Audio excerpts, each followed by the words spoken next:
No. we'll let James sit up straight so it doesn't look like he's blowing Patrice under the desk. Then we'll start. Hello, welcome to the Mac Show. Yes, we're here to discuss all the goings-on in Apple, the big stuff that's happened this week for the largest firm in the whole wide world. Joining me to discuss all of that news, got a great panel. Got Adam coming in a bit if he gets his work emergency sorted out. But starting us off, top left, we've got, this is going to be a challenge, got to try and select Doc with that. There we go. Doc Rock. How's it going? What do you mean I got to select Doc without and then some other mumbling and then there we go? Yeah, how you doing, man? I'm doing good. What's been happening? Where were you last week? You got a note from your mum? Oh, yeah, I got a note from my mom. Man, this wedding season is kicking my butt like crazy. But I shouldn't complain because, you know, money to spend is always good. And we're just sitting there thinking you don't love us. No, I love you guys the most. You're my only friends. Don't forget it. Hey. Oh, my God. Except Patrice. I don't like that guy. No. Talking of which, next to you is Luscious Don McCann. Look at that video. Don't be so cheeky. No, it is. That is Luscious video. Good. Oh, well, I've got some new gear to test out. So it's inaugural. So I've never tried it before, but it seems to be working pretty well, so that's good. We would have lip sync if it wasn't for the fact I was having to use a VNC to get you into Wirecast. But otherwise, you'd get a full lip sync, mate. It's that good. Oh, right, okay. Good. Oh, well, I'll keep it then in that case. Good to see you. All I'd have to do is start editing, and then I could have lip sync. What have you been up to, mate? We haven't seen you for a few weeks. Oh, the usual stuff, you know, bit of travelling, lots of work, and, of course... keeping up with WWDC and stuff, although I didn't go this year, but lots of stuff came out of that, so that's been interesting. But yeah, no, just the usual stuff, keeping myself busy. Good man, good man. We've got a bit of XWDC stuff to talk about, but I don't want to go into it too much because I think people are getting a bit sick and tired of it now. Well, it's a week now, isn't it? So it's done. Yeah, it's old ancient news. history. It should be chip paper. Patrice, clear your mouthing, man. How the devil are you? I'm doing great. Just came in from the office, so it has been really a crazy, stressful week. But other than that, pretty good. Picked up my new car. Surely you got a bridging day coming up soon. No, I've got the bash coming up soon. Oh, you're on full-born holiday. You're in next week, aren't you? Yeah, Thursday night I will be in. What time? I think the plane should be in Birmingham. It's around 6 p.m. Oh, all right, that's cool. That's not too bad then. That should just miss the traffic. Awesome. That'd be good, mate. I'm looking forward to it. Should be good. It will be great. Yes. If you want to come to the bash, it's not too late to get a ticket. We've got a few left over. We've actually got more people coming than I thought we were going to get, because to start off with, there's a few of the regulars have gone, oh no, I've got a camping weekend. Oh no, I've got a dance weekend. I've got a show. And I thought, oh God, here we go. And it's going to be like 10 of us. But it's not. We're back up to pretty much the volume that we had last year. Nice. So all those people that have deaf to say, see you next year, eh? But we should have just as much fun. We've got the World Card Cutting Championships, of course, don't forget. I've been practicing. We're going to do the draw for that on Tuesday morning. That'll be on live out on Periscope, so you can watch that happening as it happens right here. And it'll be stunning. The breath will be baited. If you want a ticket, you still get one. Even if you want to turn up on the day and just hand over your 20 quid, that's not a problem. But if you are going to do that, send me an email and let me know that's what you're going to do, so that I can make sure I include you in the catering options, so that we've got enough food. And we have a new brownie supplier this year, who I'm reliably informed by them, their brownies are awesome. So could be good. Could we have a brownie off next year? That could be it. Yeah. Could be awesome. And last but by no means least, sweating it out in the south of France, you lucky bastard. James Rickards, how you doing, bud? Hey gang, how are you? I'm doing really well. I've just finished a big project on my YouTube channel where I've filmed a big chateau here in France. So I got to meet Count Rochefoucauld and present that to him. I just put the link into the chat room for you. But it was a big project, and I was really pleased with it. And actually got a tour of the chateau inside the chateau. So still reading from that. Really, it was just such a great experience to give a little back to the community and show off how beautiful this area is that I'm in. I was a little bit concerned though when you told me that you had an opportunity to go up to the big house with the count and see his private area. Can't talk about it. That sounded just a little bit more Rolf Harris than it should have done. Do you know what? It's one of those things. It was just such a great pleasure to do it, and he's such a lovely guy, and he spoke very good English for a true French fellow. But yeah, had a great time. But yeah, I'll take a look at the videos in the chat room. It was a pleasure to do, and wow, once in a lifetime, I think. I'm sure the pleasure was all his. The smile says it all. As I say, Adam's going to join us if his work kicks in, but we'll have to wait and see. First story then. iMac Pro features may include... I didn't do all the graphics. What a wanker. Oh, no instant alpha, nothing. Look at it. I'm sat here shooting the shit with James and all you lot and trying to fix crunching issue, and I forgot to do all the cool graphics. What? I'll have to edit now. Well, I'll buy it. Look how beautiful that looks. There we go. Beautiful that looks. Apple earlier this month unveiled the iMac Pro, a workstation class desktop computer. So they're going to go up to an 18-core Intel processor, top-of-the-line Radeon Pro Vega graphics. We knew that. Up to a 4 terabyte SSD. I don't think that's a new piece of information, but it's new to me. And 128 gigabytes of ECC RAM, the server class server. When I saw the 4 terabyte SSD, when you go and do the max it out machine just to see the machine you're never going to buy, this could be closing in on a Lamborghini or something like that now. Not quite, but it will be very, very expensive. Did someone say 17 grand? 20K or something. 17,000. Top of the range. I saw someone said it maxed out by 17 anybody grand. who buys this just to serve Facebook needs their head kicking. You've got to be crunching some big numbers here, so you are looking at the proper professional. But I just wonder whether it's too much too late, really. That's what I'm worried about. A lot of people have already jumped ship, waiting on an announcement like this. That's what worries me the most. But we'll see. Here's the advantage about people jumping ship. For every ship that gets jumped, there's another ship of inmates that come to the wacky farm that is "quote unquote" professional production. I hope so. You think about it. The dronies have increased the amount of "quote unquote" I do video people by a number that we can't even fathom. And I'm just noticing it in my Facebook feed.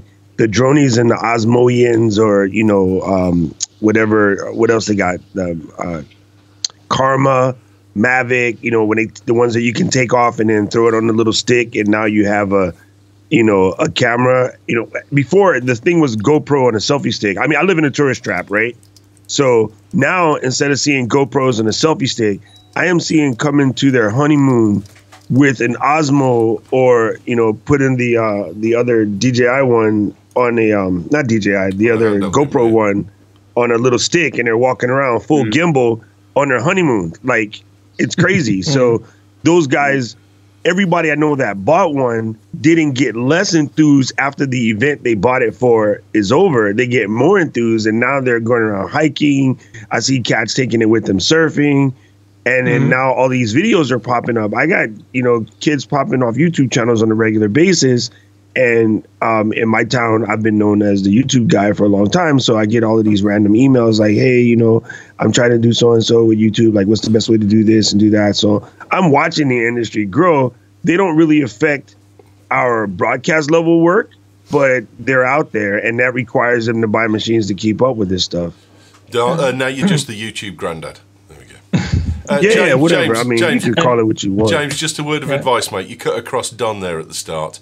You don't want to do that again, otherwise you wake up with a horse's head in your bed, mate. Don. Sorry, Don. Mate, Don is the Don. You don't cut across the Don, mate. Don, you were about to say something important before James rudely interrupted you. No, I just mentioned the price. I think someone's mentioned it was 17 grand when it's fully maxed out. That was all. That seems a little less. That's the estimation. Yeah, but I've never had an iMac. That's one of the very few Macs I've never had an iMac.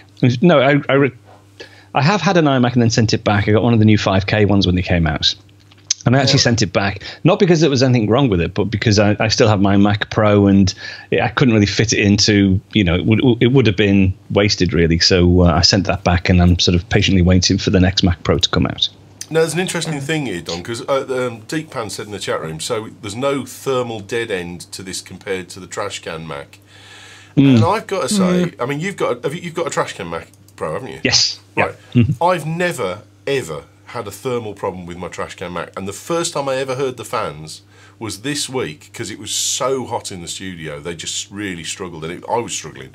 But in 2.5 years, I've heard it once. I just don't get this commentary about the thermal. Well, it's not so much with the current configuration. It's the trap that they can't put any higher, any larger processors in or more powerful processors, and that's the trap.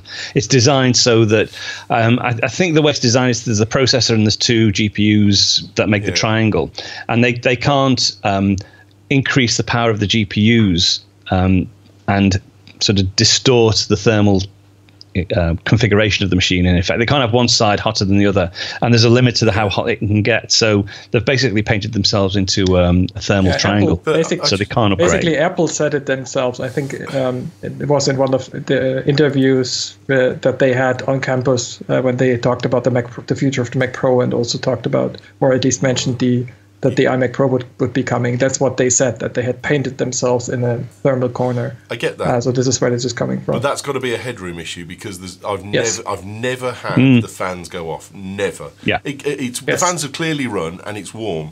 But the first time was this week, and I'm talking, we had 30-degree temperatures outside. I had the fan billowing away in here. I could not. I was melting at the start of this week, and the thing just suddenly went, and that was as loud as it was. It wasn't, taking off.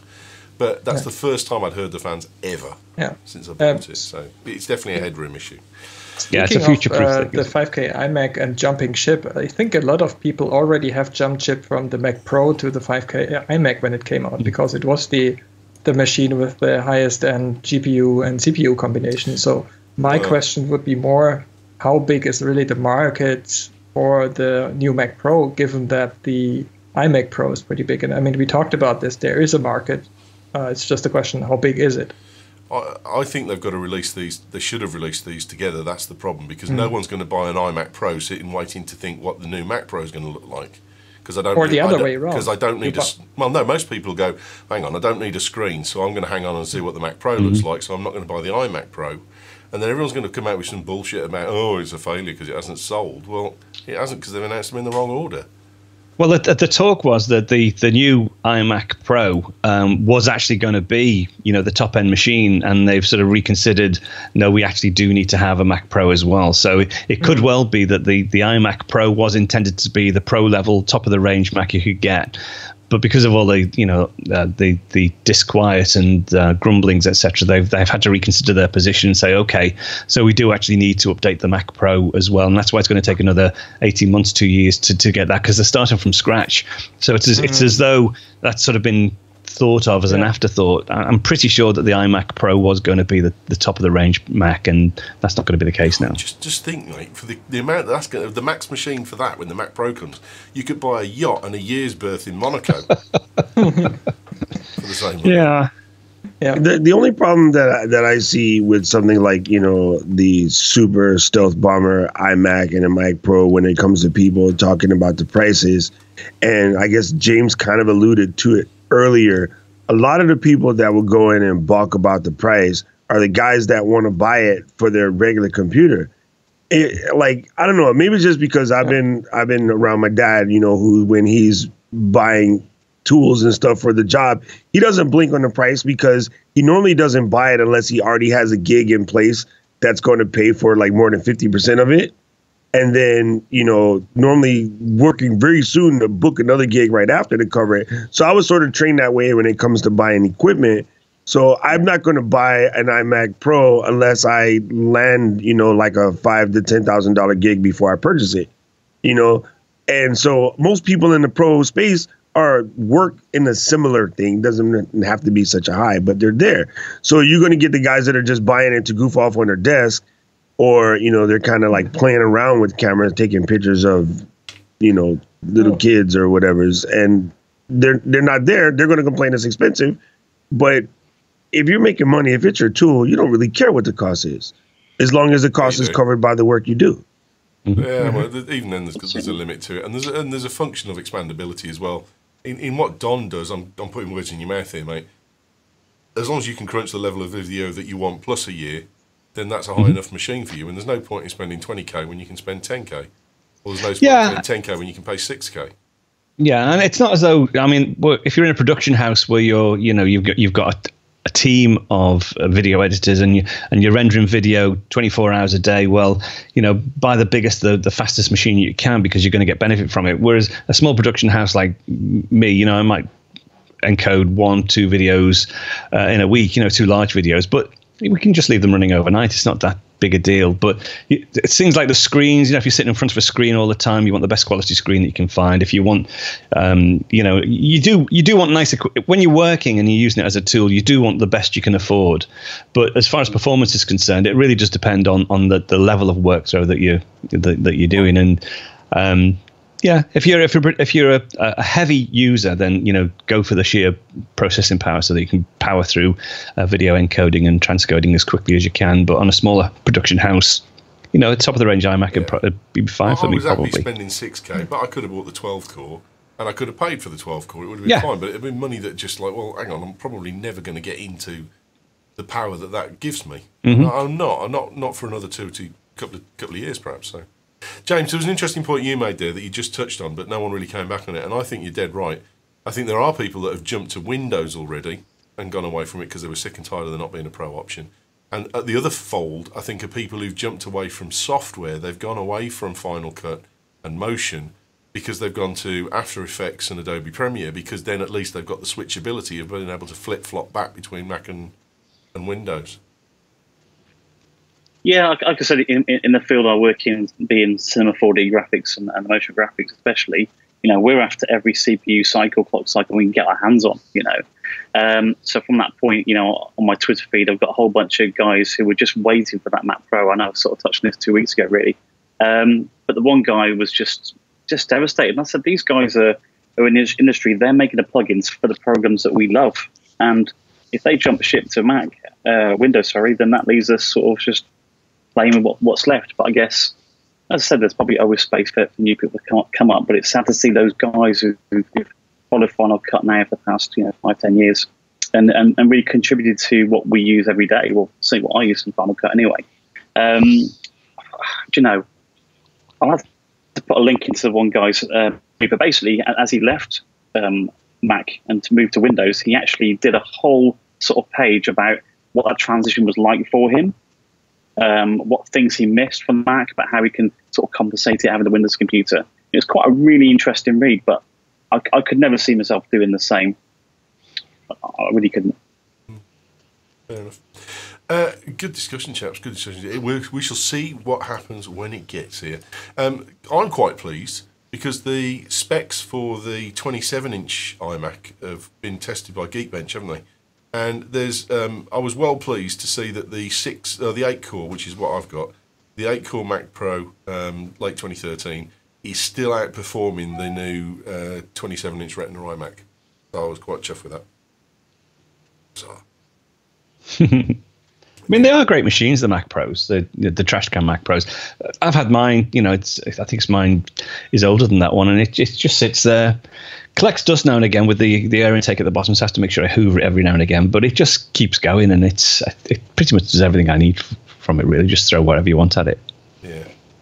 21736 was the measure on the Mac Pro 8-core, and the iMac was 18,000, so I'm still got a bit to go. I'm all right.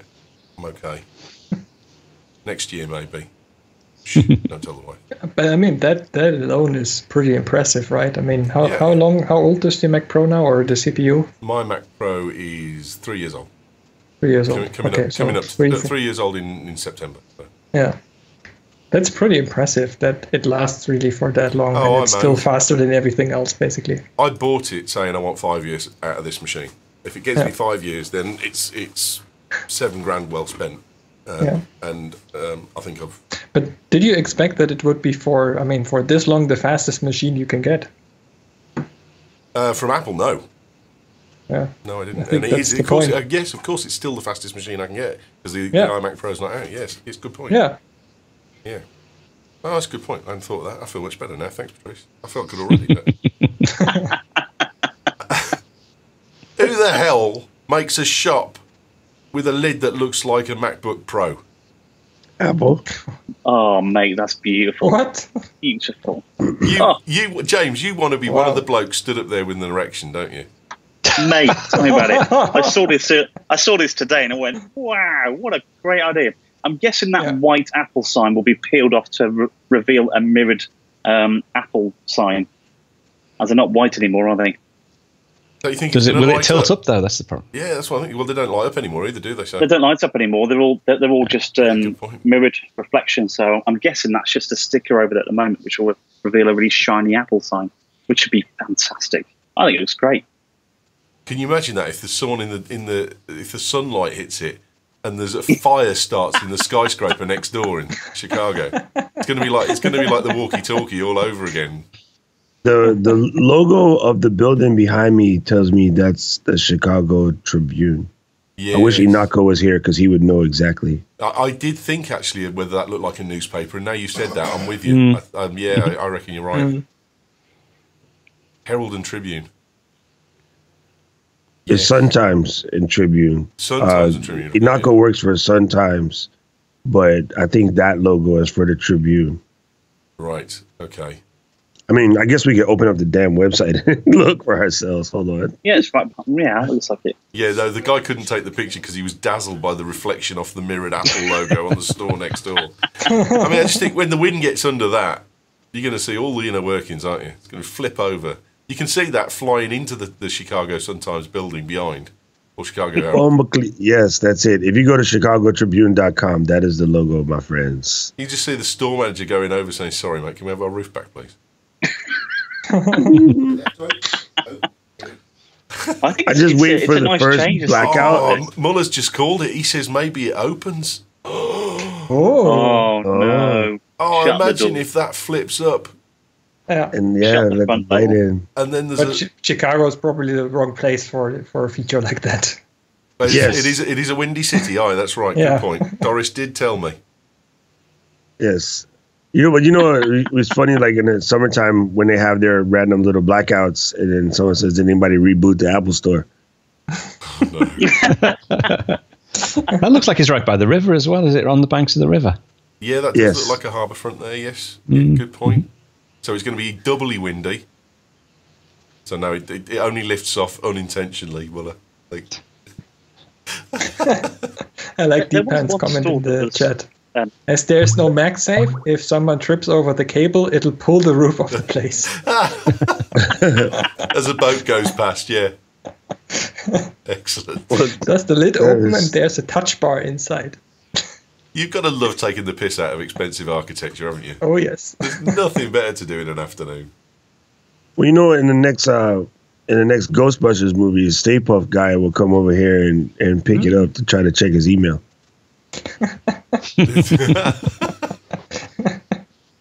Oh, man. We're in so much trouble. What would you say if someone told you that the recommended retail price of £589 today only was reduced to £119? I would call it a sale on normal sneakers and stuff that I buy or fashion. No, it's a microphone system. I've just had an email. I'm just kind of like, that's awesome. We could do with that for the bash. Yes. Where's the link? They only sell it at Tesco? Well, no, I'm not going to put it in because you might buy the last one. Oh. It's not a player, is he? Not a player at all. No, we haven't got a microphone set for the bash, so I think we might end up buying that. I recommend the Sony UWPs. Yeah, no, I've got the UWP system and they're brilliant, but the problem is it's got a what's it cutout, hasn't it? A safety volume cutout, so it regularly cuts out. Anyway, Forstall and 20 sat down and spilled the beans, or didn't, on the production of the iPhone. There we go. He doesn't look well, does he? Oh, he looks okay. He wears the same shirt. Didn't he used to wear those shirts to the keynotes as well? He did, yeah. I think he's into probably striped the exact shirts. same shirt. As everyone, because I haven't watched it, and I'm praying that some of you guys have, because I didn't watch it at all. I got a bit of feedback from Rich Harkness, who said that it was quite entertaining and funny in places, and there were some interesting stories, but he didn't dish any dirt. There was no negative stuff. Yeah, I saw the first 20 minutes, but I was hoping to watch it to the end, but the first 20 minutes, it was all about his theatre and Broadway and stuff.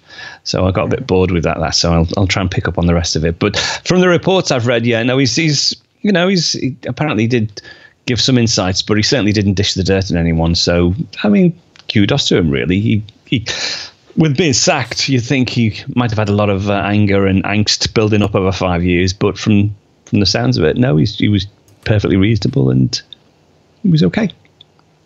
Yeah, there's still time, Don. There's still time, and I'm waiting. I'm waiting for the Scott Forstall book.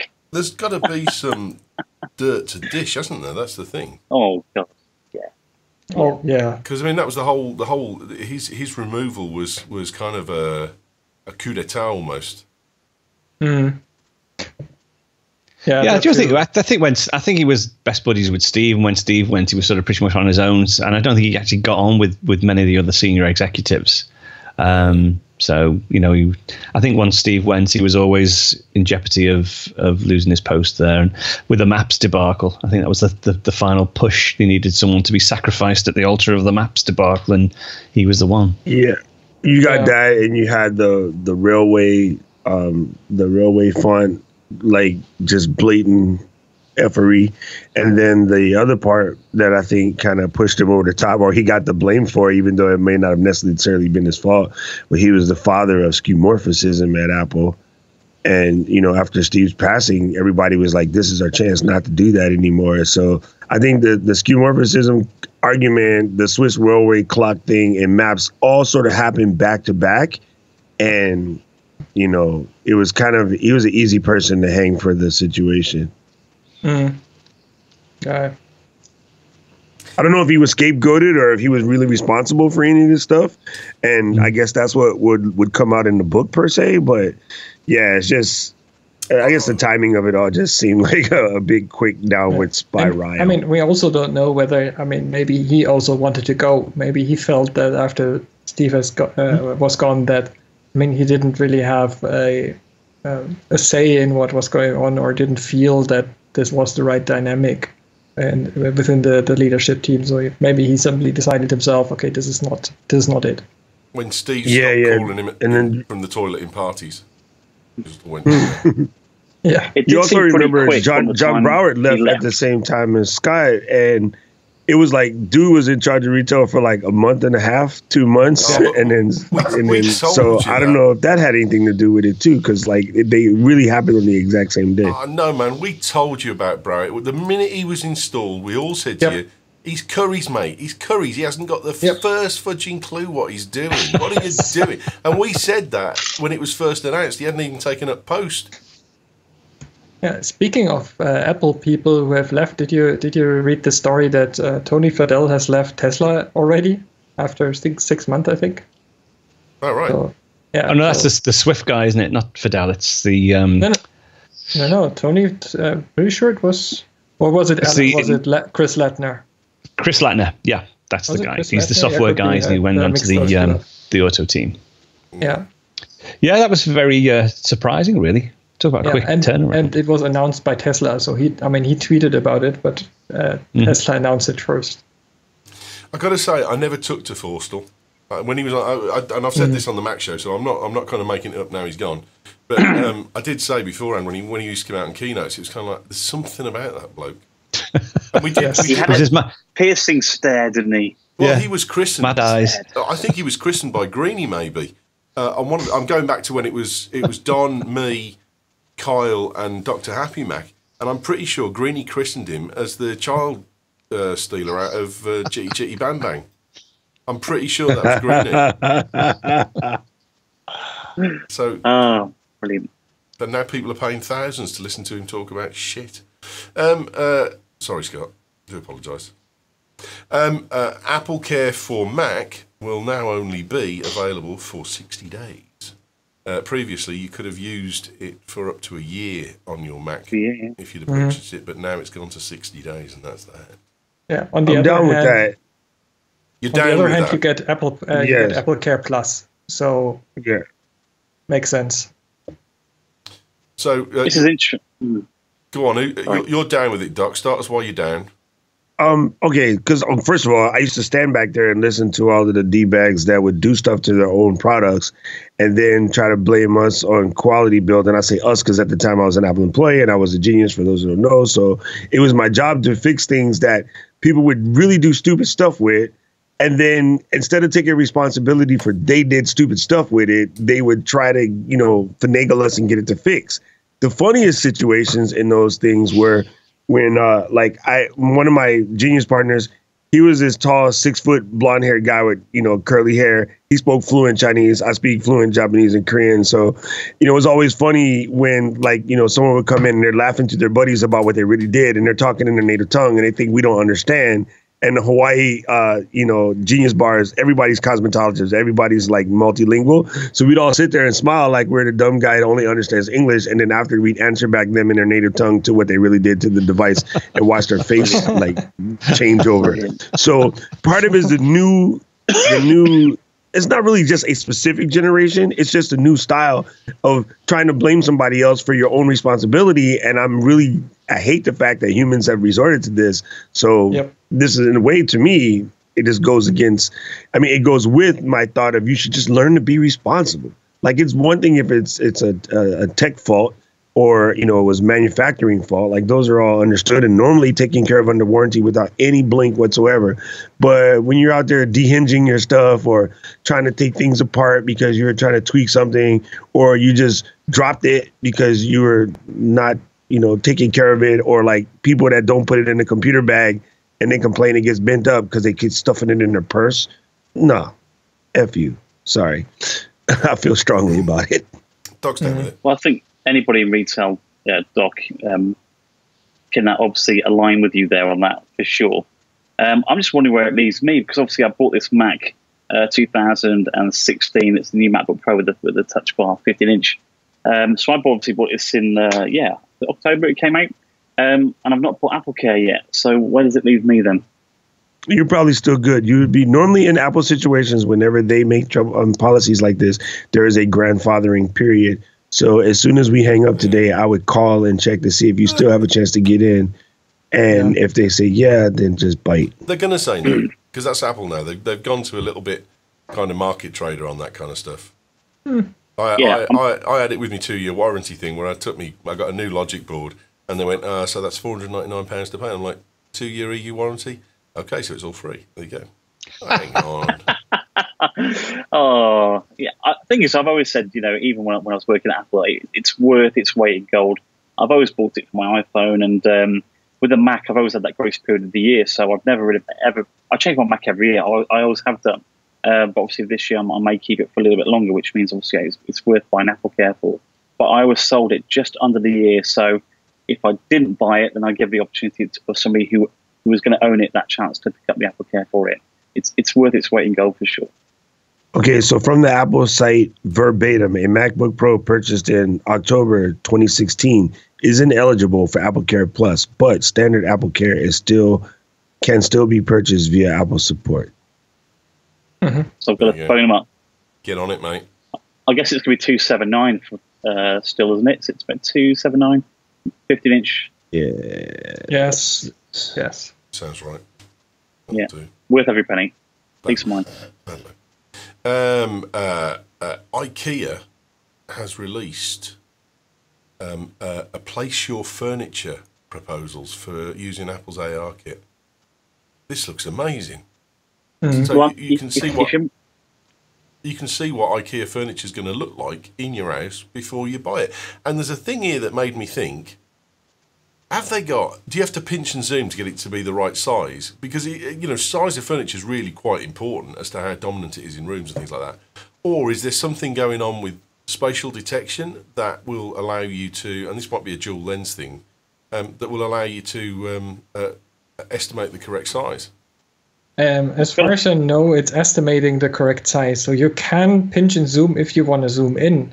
if you want to get to the details, but the size should always stay the same. That's at least what Apple has promised with ARKit.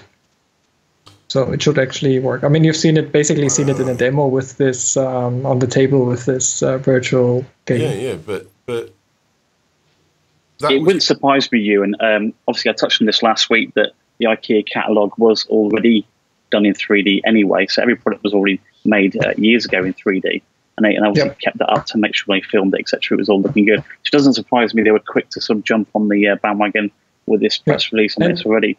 But it wouldn't surprise me if within the app it would scan the room first.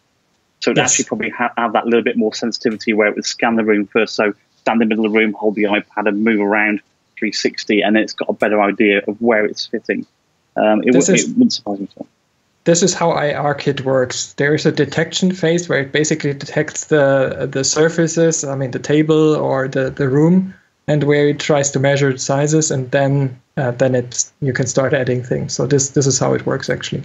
And Tim Cook actually in one of the interviews said that they've been working with IKEA on this. So that's why it's not surprising that they showed this off, because they've been working on it for at least a couple of weeks.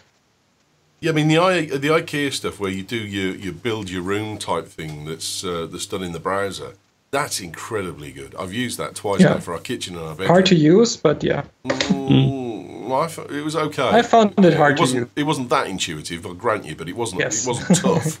But I mean, I used that, and the thing that was nice was because Sharon's can't visualize a room when it's finished. She's like, oh, I don't see that. So right, hang on, I'll do it. So I laid out all the furniture and then took it out, and then I went in Photoshop and I put the wall coverings on that we were going to have, the tiles, and I put the TV in and things like that when we did the bedroom. And she's like, oh, okay, yeah, I like the look of that, we'll buy that. And when I'd done it, and when I got it back, and when we'd installed it, you could stand back with the picture and go, that's it. And the picture that I'd made was what was installed in the room. It was absolutely brilliant. So the fact that they're going to do this, I mean, they've got a history of doing very good renditions of what your purchased furniture is going to look like. So this is really exciting. And I think that there's been a few videos come out this week on YouTube about some of the stuff that people have pulled with ARKit. Holy shit! It just seems game changing. Yeah, definitely. There's an entire website. I just can't remember the domain. Maybe the chat room can help. There's an entire website with a curated website with the best examples from YouTube and so on. If you can find that, this is awesome. I mean, there's so much great stuff on there. Maybe the chat room knows. Do you remember what Dulux did this with the? Well, it wasn't with the ARKit. It did something clever with the camera where you could actually just pick a Dulux paint and tap the wall, and it would actually colour it for you. And that was without ARKit, and we thought that was amazing. You're talking about colouring a room already, so with AR, it's going to be that much more better lit. You're going to get a real-world idea of what it's going to look like. And you're right, I think this is just going to blow up massively. And as I spoke about last week, with the Unity engine being free to download, Xcode, you can just download it and have a play. Incredibly easy. The tutorials just get easier to watch as well. Yeah, I mean, the good thing with Apple is that, I mean, the ARKit's been worked on for years now, because they actually bought the technology and they bought the company and that developed the original framework. So they've had a couple of years to sort of finalize it. And now with WWDC, they hand it out to all these developers. I mean, it's only 2 weeks since WWDC. So imagine what's going to be available, in 6 months' time. It's just this is so early on. It beggars belief what they might come up with within even the next 6 months, really. Especially when the new iPhones come out as well. If there's anything within the new iPhones that actually go to help with the sensing, etc., should be phenomenal, really. What sensors are coming in the allegedly? This isn't a rumoured doc. We're just suggesting what would need to be. Is there a suggestion that there's going to be other sensors in there that will help with distance measurement and that kind of stuff? Because there's nothing in the current iPhone 7 to help with the distance measuring. Yeah, I mean, I'm not sure what technology there is, but I mean, it seems a logical step. That's what I'm saying. Is if you've got something that's this good at working out local sizes and proportions and light fall and that kind of stuff, there's got to be an opportunity at least to put better sensors in to detect this without an extra cost to the final consumer. And maybe, here's my thought. This is right off the top of my head. we're getting iPhone 7S, but the iPhone 8 that we're talking about potentially getting as well as is one that's going to have augmented stuff for AR only. Yeah. Yeah, it could actually be. Hence the fact it's a third phone and it's a delayed launch and it's a potential cost. So I'm sure they'll be able to do something rudimentary with the camera, because that's already in there with ARKit as well. But I know Scobles has a lot of information about AR and virtual reality, and he has been talking about specific special sensors that you can actually put into phones. People they're working on miniaturizing them, but once you do that, that then gives you much more capability of actually you not just augmented but virtual reality on the phone as well. Sensing where your boundaries are and working within that boundary, because there's different techniques as well with AR in that you can there's AR whereby you're in a room and you can look around and see around you, but there's also AR where you can walk around objects and objects remain in a fixed space. So there's lots of technology behind it, and it's still early days.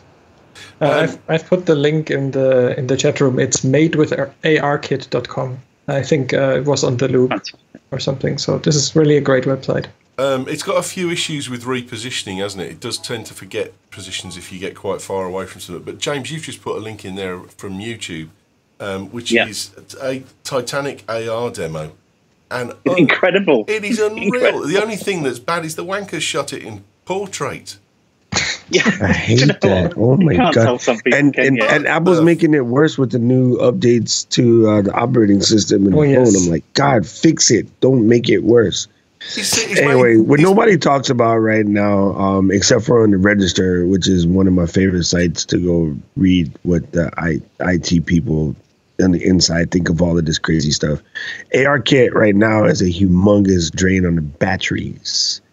We found that through Pokemon.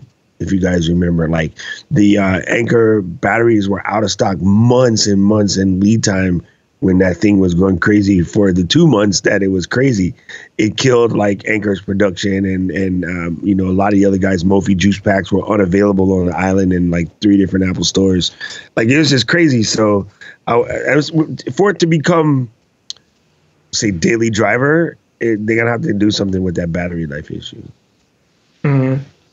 You're right. When I was working at Apple, Pokemon Go was at its height, and quite literally, you had people coming out of the courts in Birmingham, ripping their wigs off. These like old guys chasing Pokemon down the street. And obviously, working in the store, you're absolutely right.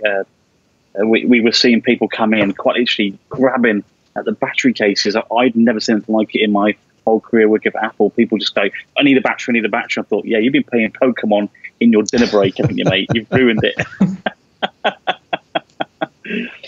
Insane. And it's going to only get worse because, like the next 2 or 3 companies hoping to bite on that, that swell. All the copycats are in production right now. There's about 3 or 4 different apps that I know of that are in production that are going this way. And yeah, so I mean, it's cool. I don't know. I still haven't really bid on the AR thing because I was a super early adopter in VR.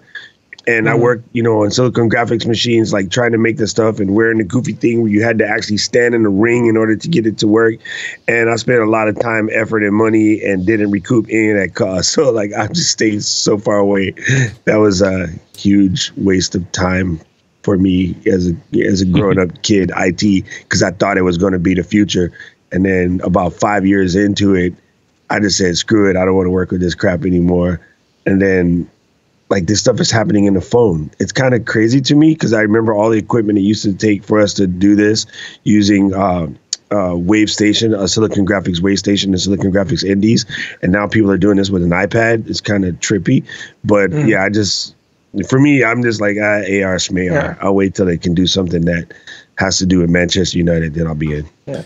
And I mean, speaking of VR, I mean, the demo they showed on stage was done on an iMac Pro, on an iMac, not on an iMac Pro. So you don't even need the Pro hardware for what they showed. Well, the funny part is to think about now you can wear a thing on your face and cover it. But bro, I'm talking, I was working in this industry nearly 30 years ago, and we thought it was only 5 or 6 years away. And like, holy crap, now you can go down to your local Buy More and buy a VR headset and stick it on. The funny thing to me, though, still, they don't look much different than they did back when I did it. You figure somebody would come up with some design skills and come up with a better way to... That's always been my point about VR and AR, is it was always the promised land, but it's been the promised land for 40 years. Mm-hmm. Yeah. That's what I'm trying to say. You say it much better than me. And then when you look back at how far we've come in cell phones and other technology and stuff like that, you're like, wow. And then you look back and go, look how far we've come in VR. And you're like, yeah, okay. I mean, you'll remember Tomorrow's World. I'm sure we'd sit on Tomorrow's World back in the day. And yeah, you saw the guy sort of with this like 8-bit sword, you know, and he was doing this with it, and it was all very jumpy. But we thought it was incredible at the time when we saw it back then. And you're right, that was years ago. I played the Atari Tank game with a VR headset on at a conference back in the 90s. Yeah, I don't. Yeah, but you mentioned Tomorrow's World, James. There was a show similar to that here in the U.S. We did see Tomorrow's World in the U.S. It had some chick named Amanda Peel, I think, or something like that. She was like this. There was an Australian show called Tomorrow's World, Beyond Tomorrow. They used to come on Science Channel. And then in the U.S., we had this show, and I completely forget the name of it. But the host was a lady named Soledad O'Brien and this guy, Leo Laporte. Hey. And this was like on PBS after Sesame Street. And it's super funny. I'll find the clips or find the name of it. But like literally that was over 25 years ago. And then he got stolen from that to go start the screensavers before it became ZDTV. It's super. That's how long that this whole VR thing has been going on. Don, you were going to say something, and Doc cut across you. Who's living, don't you? Yeah, I was just going to say that. I mean, you got to bear in mind, like 10, 15 years ago, just how much the processing power has improved since. It's just phenomenal how fast processors are now. And the thing with VR and AR is that it's all based on polygons. I mean, it's the same with gaming. The realism of games these days is phenomenal compared to what it was like 10 years ago. So if you then add in all the AI stuff as well that's got to be, and all the computational stuff that's got to be laid on top of the graphics. It's no surprise really that the processors haven't really been able to keep up with it. But now, with all the custom silicon that Apple are doing, I mean, the processors in these new iPad Pros are amazing. They're so fast. It's sort of and miniaturization again. These bulky headsets. They're saying now, I know we've said it in the past, it's within 2 or 3 years, but they really are on the cusp of actually bringing down the components to the size whereby they would fit in normal eyeglasses rather than, great big bulky things. With the connection, I mean, look at some of these VR, the older VR stuff, and they've got huge cords coming out the back of the thing, which just weigh people down. They've really got to concentrate on portability, miniaturization, and ease of wearing before they'll really take off in the mainstream. But my problem's always been it's here's what you can do, and people have had a go at what you can do, but it's never reached a consumer level. That's my point. You look at the stuff that I went on in the 90s, where I'd play in the Atari Tank game with lines, never even polygons, perhaps, and trying to drive behind the mountain and poke out and stuff with some hand controls, and that was brilliantly done. And yes, it had a big headset on it, but no one took that to a commercial level ever. And that's the thing, is we've always been shown and promised VR, but it's never reached a commercial level properly. And this is the first time in history, really, it probably has. And then even look at, Oculus Rift pissed around for Christ knows how long. Oh, God, yeah. Yep. And the spec of the machines you need for that as well. Sort of high-end sort of film trying to show us what it could be like. Rubbish. God, that was a shit film. It was awful, wasn't it? The Lawnmower Oh, yes. Man, yeah. Lawnmower Man, that was the VR film Jessica, at the time. No, was it Moritz? God. Jessica Moritz? No, Jessica... Oh, tell him. Let's go to the chat room. Get typing. There were, I mean, in the 90s, there were a couple of VR-type movies I remember. So...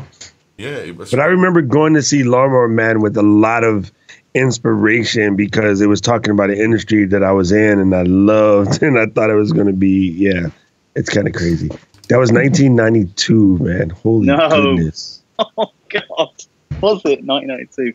Jeez. Jenny Wright? Jeff Fahey, that was him. Yeah. God, that was... Pierce Bronson. Anyway, the show that I was talking about was called The No Zone, and it was on like PBS, and it's from like 1995. No. That's crazy, right? So that just goes to show you how long we have been fighting this fight. And that's why I'm with you, and I'm like, yeah. It's the passage of time struck me this week. I was watching a program. I'm trying to get Bryony into physics and stuff like that because she's really bright with it all. And I've tried to get her to watch Cosmos with me, the Neil deGrasse Tyson one. Mm-hmm. And he was talking about Edmund Halley and the fact that actually Edmund Halley contributed so much to science. And the only thing he didn't contribute was that he didn't discover Halley's Comet, which he got named after. All he did was look back through contemporaneous records, and he predicted when it was going to come round. And because he actually got it right, they called it Halley's Comet afterwards. And I said, but it's not going to come round again in my lifetime. I said, I saw it when it came round last in 1986. I remember sitting watching it, and there was one called Hale-Bopp, which only comes around every 4,000 years, so none of us are going to see that again. And Sharon said, well, you might, if you look after yourself. And I'm like, no, surely not. And she went, yeah, don't forget 1986 was 41 years ago. And it's not, it's 31, but I mean, Jesus it's Christ, 31 so. I'm not 42. Yeah. No. Oh, the best bit was I was doing potential... Stop rubbing it in, Patrice. We got physics for dummies for me and Bird, and we're sitting reading through it together every night. We just do a little bit. And last night we did potential energy and kinetic energy. And she went and explained it to her mum as potential energy and cosmetic energy. Well, that is so awesome. Oh my God, that is awesome. What was I going to say? Oh, yeah, do you want to win a Spider 5 Express colour calibrator for your Mac? That's dead easy. We've got a few of these to give away, and the first one, you've got 7 days left. So at the Bash next week, we will announce the winner of the first Spider 5 Express that you can have. It's absolutely brilliant. It's a data color device that is just awesome. I've got one of these, and I do my screens with it, and it is absolutely essential if you're even remotely serious about your video or photography. Calibrates your screen perfectly. You can do multiple monitors with the Express as well, and they will be identical afterwards. There's none of this stuff that you get with some of the other ones where they look like you've got two completely different monitors. Well worth it. It's over... I think it's just about £100 worth of equipment here. And the thing that's nice is if you say, well, actually, it hasn't got this feature, and I'd love the feature that's on the Elite or the Pro, doesn't matter. You get this one device, and the one device then is upgradable by upgrading the software on your computer. So all you have to do is pay extra for the software. And the Spider 5 Express that you've already got, effectively you don't get a Spider 5 Express. You get a Spider 5, and then you get the Express software. And if you want to upgrade to the Pro software or the Elite software, you can. Dead simple. So there you go. All you've got to do is answer a simple question and tell me what are the 3 primary colours on your monitor. There we go. The 3 primary colours on your monitor. Anyone that wants to get smart about S and Adobe and that kind of stuff, forget it. It's not the answer. Or just give me the 3 primary colours on your monitor. Is it sour, hot, and salty? Well done, mate. That's the one. And talking of photography, if you're into your fantasy photo league stuff. We're still running that. We had an extra couple of people join last month. We're up to 35 people playing now for a DSLR. And one of the guys today said, I didn't know there was a prize. Yes, you get a DSLR from me. Wow. If you win. I'm going to give one away at the end of the year. You can win this competition if you really want. Lots of people have put in lots of photos. Lots of votes have been cast because you get to vote on everyone else's images and look at your own, and then there's comments that come back. I've posted the comments today on how to improve your image and where to go with it, and everyone has improved vastly. It is incredible the standard change from January to this month. This month's topic is simple. It's light, L-I-G-H-T, and all you've got to do is send me an image with light in it to brishtechnetwork@gmail.com, and I will enter you. Simple as that. It'd be a good idea if you joined the Slack room and joined in the photo room, because it makes it easy to share the document with you and stuff like that. But that's it. Come and join in the Fantasy Photo League, and you might win a DSLR. And you can't. Everyone's going, oh, but Ian Lewis is doing really well at the moment. Ian can't win. He's not allowed to because he's already had a DSLR off me, so he's not getting another. So he's not in the competition. Get going. This podcast and all this is brought to you by UK2, even the Big Show. You see, if you want to support them, they've renewed our domains this week again. And they are going to keep with us for as long as they possibly can. and we love them. We've got some new banners to put up on the site as well, and they're really pushing their SSD virtual server. If you'd like to have a look at that, go in and go through brishtechnetwork.com/UK2 and check out the new SSD VPSs that they've got, because they are rather good by all accounts. Well worth looking at. And if you can also just sign into your account, then use our link, because we get kudos for you as a returning customer. And it's countdown is on. Mark's back from holiday this week. I'm getting my eyes checked again on Monday so that I can go and get my glasses made at Wrexham. My Unique glasses will be printed for just my face. They are unique to me in the next few weeks. And you'll see me wearing them here on the Mac Show in the next couple of weeks. We might also be moving as well. We'll be getting a new studio. So, Nice. yeah, new studio space. Might have a mess around then. Be awesome. Cool. Have we got any cool things, boys? Start us off. Doc. Yes, my cool thing, and I will post the link to you. My cool thing is a Lexar SL100 portable SSD. Now, there are a plethora of portable SSDs on the market, but one of the things that makes this guy pretty wicked is that it comes with a USB-C cable and a USB-C connector, aka it's fast as all get. When this thing is plugged in to a qualifying Mac, it's pushing near 500 symmetrical read-write speeds. It's like 550 on transfers and like 4 something on writes, really depending on your computers. But it's blazing fast and cheap. 500 gig portable SSD. I got it on sale for $125. I see the current price is like $150, but this thing is amazing. And what's kind of funny is the original purchase was I was helping out a client that has a iMac that has a bad hard drive in it. And I was like, well, rather than cracking it open and never getting it to seal right again, because it's such a pain in the butt to put them back together, let's just run your OS off of an SSD off the back. So we went hunting for the fastest USB 3 one. And then I found there's only a handful out there that is USB 3.1, and that's the Lexar and the Samsung. And I thought it was a good, way to purchase that. It's only a little bit more because if you go to replace the computer, you might as well, sort of future-proof it by buying a 3.1. And it comes with the USB-C to standard cable or the double USB-C cable. But anyway, it's ridiculously fast, small, and cheap, 500 gig SSD. Excellent. $149. So... yeah, it goes on sale all the time. I caught it for $125. So, I mean, yeah, if you catch it on sale, don't even blink about it. Just stick it in your Amazon cart. And I'm mad at Don for costing me $500 because I got to buy a Blackmagic presenter. I caught the tail end of that conversation while I was setting up, and then already I'm like moving funds around. You suck. I've hovered twice over the buy button during the show. Oh my god, it's great because I could stick the FS5 on it then. Hey, who invited that guy? Sorry. I haven't even given my pick yet. I hope you don't pick it again because I'm going to have to buy 2. Oh man, cool. Thank you, mate. Good pick. Don, what have you got for us, mate? Well, I was actually going to do the web presenter thing because I'd forgotten that we do cool thingies. So I was only going to just throw it out there. But we had the discussion before we went on air about this new gizmo that I went to NAB in Las Vegas earlier on in the year. And they had this great thing. Blackmagic's a fantastic company who do all sorts of high-end video gear.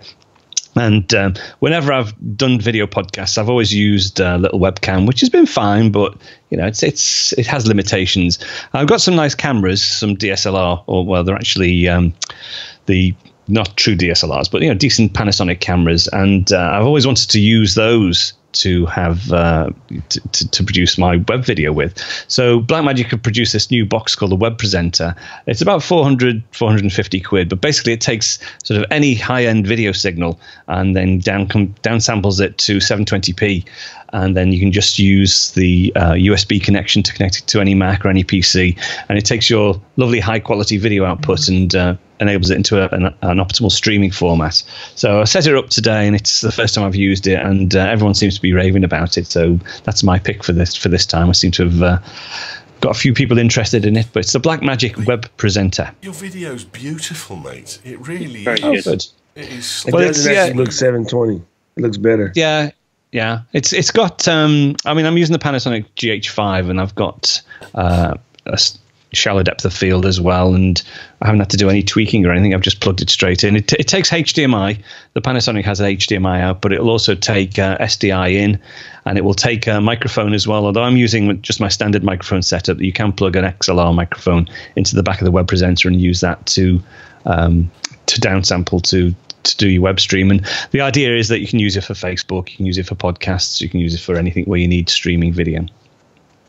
Presumably, then you could use that to convert into just copying straight into QuickTime as well. I actually did that today for the first time. Yeah, I had to record an iPad because I was doing some live video on the iPad and I couldn't capture it using my usual ScreenFlow. So I just set up the camera and captured the video straight into ScreenFlow from my decent camera. So that worked very well. That is insane. You wonderful person. Did you get the 10x screen? I did, but to be honest, I haven't really need to use it. It's nice that that's like an optional extra, which I think is about an extra 70 quid. It has a small video display and some buttons, so if you've got multiple video inputs, you can switch between them. But it also has a little monitor built into the screen, so you can actually see the output and you can see what source is coming in, what the video format is coming in, and what the frames per second going out is. And there's an audio monitor as well, so you can monitor your audio. It's a nice to have, but I don't think it's if you're going to spend 450 quid on the box, you might as well spend the extra 70 quid and get the panel. See, that thinking right there that gets me in trouble every time. Damn you. Yeah, there you go. Yeah, just spend the tenner. Sorry. Good pick, mate. Good pick. You get. Patrice, your cool thing.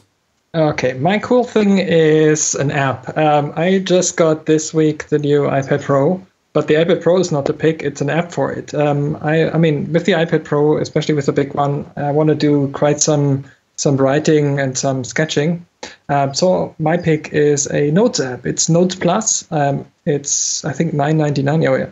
Unit's showing it $9.99 in the UK, probably also in the US. And it's a really, really, really great app. I've owned it for years and years and years. I bought it when it first came out. It's really easy to use. It's powerful. I mean, you can basically do everything. It has you can see it in the screenshots. It has a really great introduction screen where you get a notebook, and in the notebook you can do the things that they're telling you to do. So it's a real notebook. You can you can write on it. You can erase things and so on. You're really doing a hands-on experience here with this tutorial. And as I said, it's not that expensive actually. I mean, $10 is, well, given that the iPad is like $1,000, that's nothing really, and it's great. I've been using it for years. I love this application. It's absolutely brilliant. I bought it when I first got the iPad Pro, and it's stunning. The only thing I noticed is it's £5 more expensive than what I paid for it. Yeah, same here. Why? But that's still worth it. Oh, it is still worth it, but there's a bit of thieving bastards in here because I don't think it's doing any more than what I've already got. So I paid $4.99 and it's now $9.99. Well, now that the Apple Pencil's here, there's probably a bigger market, so he's decided to put his prices up. Yeah, thieving bastard. Sorry.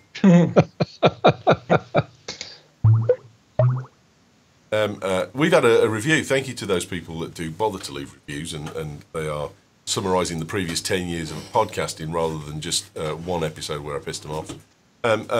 This one's from Jones, and he says, great show, love it, long-time listener. Thanks for everything you do, Gary. Cheers, matey. Do appreciate the kind thought. And Tom VF wrote, a great listener if you're an Apple fan, guests and knowledgeable with some good humour mixed in. Some good humour mixed in. Not all. Cheers, Tom, for putting that in as well.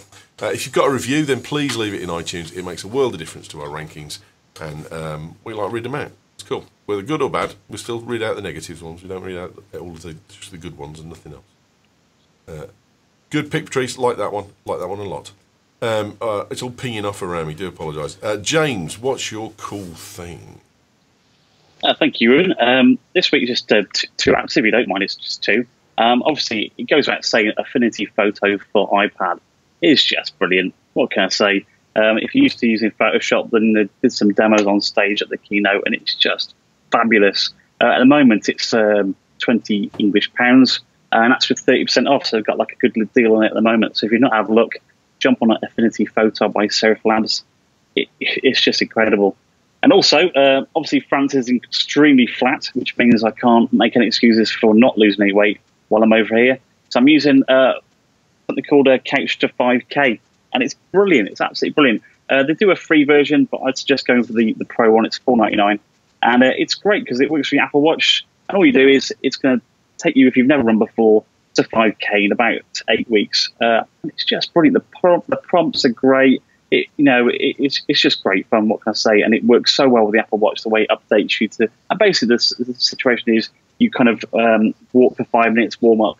You do a run for 1 minute, which isn't nothing, and then you drop down to a walk for 1.5 minutes. And then slowly, obviously, as the weeks go on, it'll obviously update you to obviously run faster and have fewer breaks in between the walk and run cycle. But it's so eloquently done at £5. It's a steal. Excellent, mate. No problem at all. Good one. I've got a pick of the week, or a cool thing, and I've got a pass of the week as well. So the cool thing I'd like to say is well done to Sky Sports for their Go application, Sky Go. If you've got Sky Go, you know you're only allowed to take one device out and one device in each month, and you've got to take a device out and then wait a month before you can put a device in, which is just stupid as far as I'm concerned. And it is really, really horrifically, stupidly restrictive. I got a new iPhone the other week, if you remember, because mine crapped out on the camera. So my device was automatically deselected. But I rang him up, told him the story, and said, this has happened. What do I need to do? And he said, that's all right. Tell us which device number it was. It was device number 3. Okay, delete that now. Yes, fine. Hang on a second. Okay, now reinstall it and put it back on. And it worked straight away. And they did that. And they did the MacBook Pro as well. I said, I haven't not used my MacBook Pro, but it just stopped working. I wanted to watch the Lions on it. He said, yeah, no, that's fine. And they did the same thing. So well done to them for product support on a really draconian application. And here's how, because this is my pass of the week, this is how draconian it is, right? They've got now, you can't watch it in the web browser. You've got to download a desktop presenter app that's in there. And then the desktop presenter app stops you from relaying it anywhere else. So you can't plug in a Bluetooth device and send the audio to the Bluetooth device. The app won't let you. So you can't get better sound quality. You've got to use the speaker that's in the computer. But that's kind of stupid, because what they haven't thought about, in fact, is all you got to do is put an analog cable into the earphones and it works anyway. So morons. And they've probably spent an awful lot of time coding that and not realising it. And the other thing is, they spent a lot of time coding it so that you can't use the HDMI to reflect the monitor out. So you can't use a second monitor and show all your mates in the pub. Except all you got to do is turn mirroring on and you can. Oh, yes. Have you just told them the secret sauce then? Bravo, Brilliant. Sky. No, they listen to this shit. Bravo, Sky. Bravo. Oh, it's funny, but they think a lot of companies do stuff like that, and they think about stuff like that, and I'm like, it's so lame and it's not so helpful. It's really a waste of time. You make the experience worse for the people who are paying you and the people who want to steal your stuff. Just do it. If you've got a pub who wants to use Sky Sports on the cheap through the Sky Go application, they can, because all they've got to do is buy a box, and that automatically requires a TV attached to it. Otherwise, it doesn't play anything. And you've also automatically got to have a line out from the audio card. Otherwise, if we get rid of analog audio, then fair enough, it's going to be a bit harder. But I just thought that you've gone to a lot of trouble to make this shit, and it still doesn't stop it. What are you on? There's a lot that they do that's nice, but there's a lot that they do I just think you're idiots. You're absolute idiots. And I said to they came to the London Mac user group a few years ago, and I said, when are you going to get mirroring out of the iPad for your device? He went, and in unison they all went, never. Yeah, Insane. not getting it. Not getting it. Right. Where can we get a hold of you? I feel like I've forgotten something, but go ahead. Did James do his pick? Did James do It was that memorable. It was, He did too. to be fair, he didn't put a link in the chat room, which is why you're saying that. It was Affinity Photo and another one. Oh, no, that's right. That's right. Okay. No, but you didn't put a link, is what I'm saying. You put the name, but Yeah, for some reason it won't let me link it. I don't know why. oh, It's okay. being rubbish.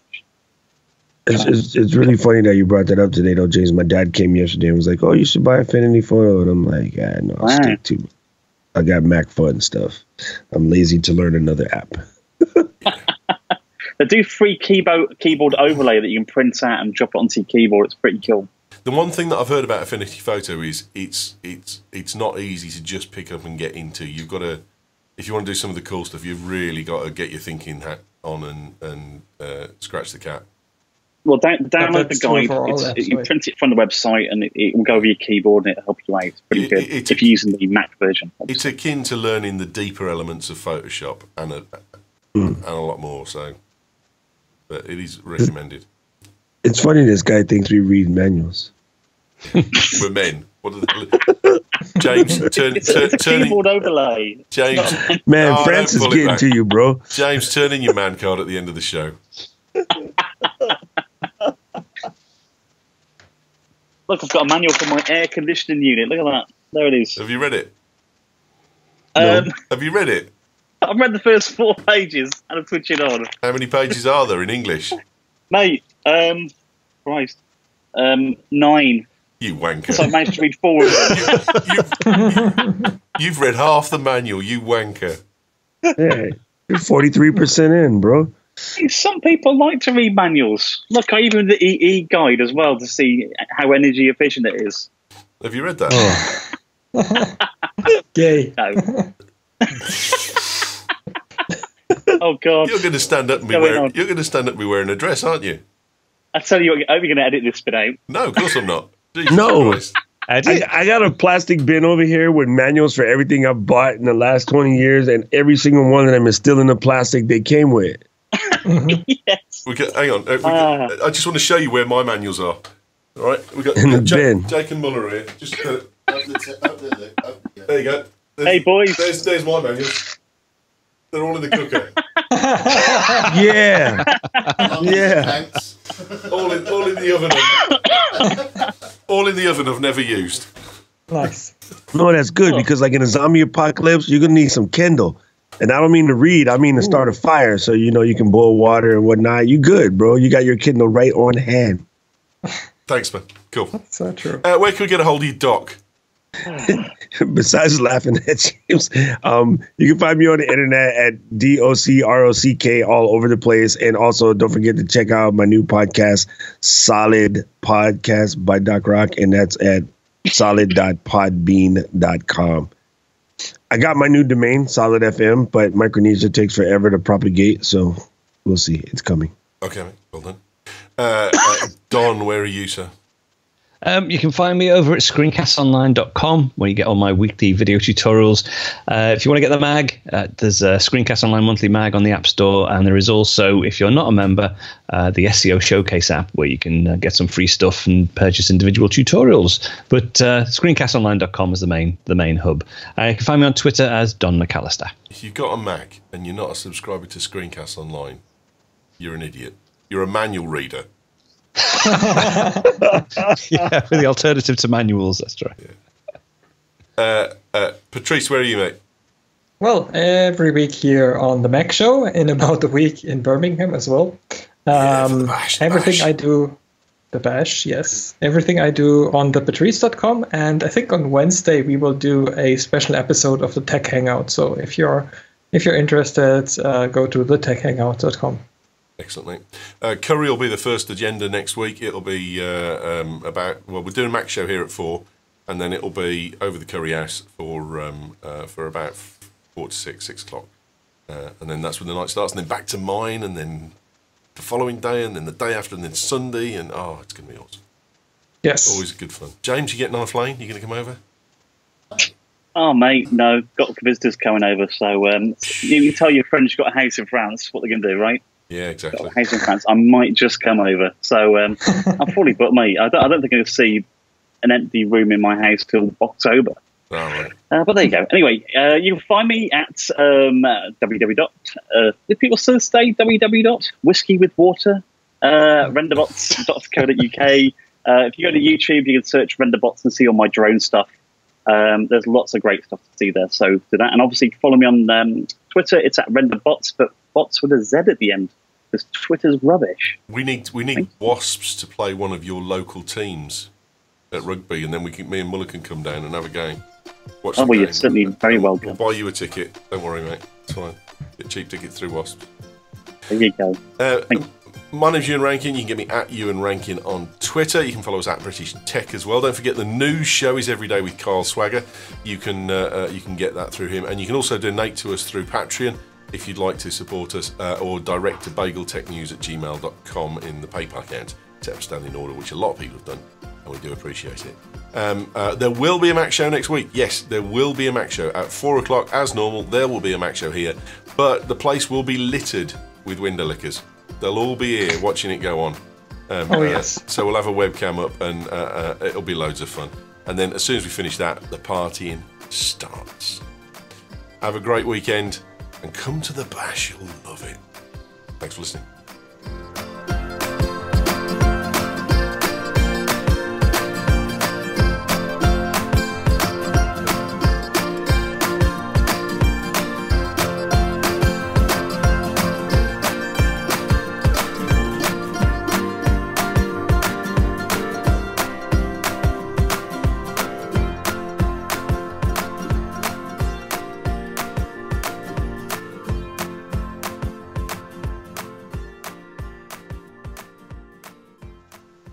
Dude, I kind of paid money to see you and Muller in a dinghy trying to cross the English Channel to go see James.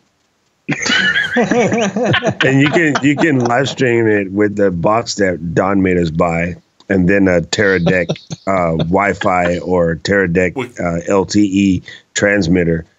We're going to put it on PPS, mate. Pay per stroke. Dude, it'll be awesome. You pay enough, we'll do it. Bro, no, it's a fundraiser, bro. We're gonna raise money for little like underprivileged kids like Patrice. We can raise money for that cause. So we're gonna have you guys sat in a dinghy. We'll set up the webcam as you guys make it across the channel. We'll live stream the whole thing on YouTube, and then like we'll color commentate and have people like hit the PayPal link during the thing.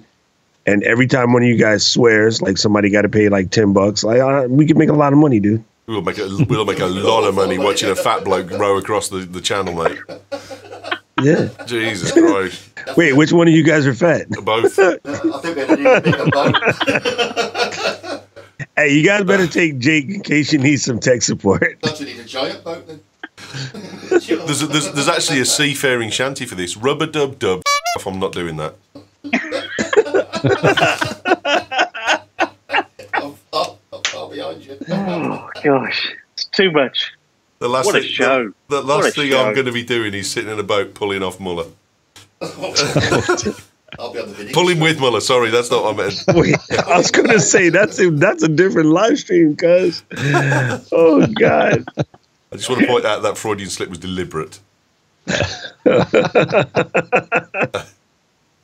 Oh, God. I can't get over that bloke who's done that Titanic rendition. I know, it's brilliant. And the wanker's done it in port. I was so upset. Probably because he wants to fit the height of the funnels in, Ewan. Stand further back. Well, you're right. It could stand further back, but then maybe there might be some trees in the way, which the old the whole thing. But there you go. Oh, Deep Pan's put in it. Me and Muller be Captain Pugwash and Roger the cabin boy. The worrying part is I'm still recording. Shit. Yeah, stop the clock. That's on the Always server. recording. Remember that. Oh, that's on the server. No worries, you can edit.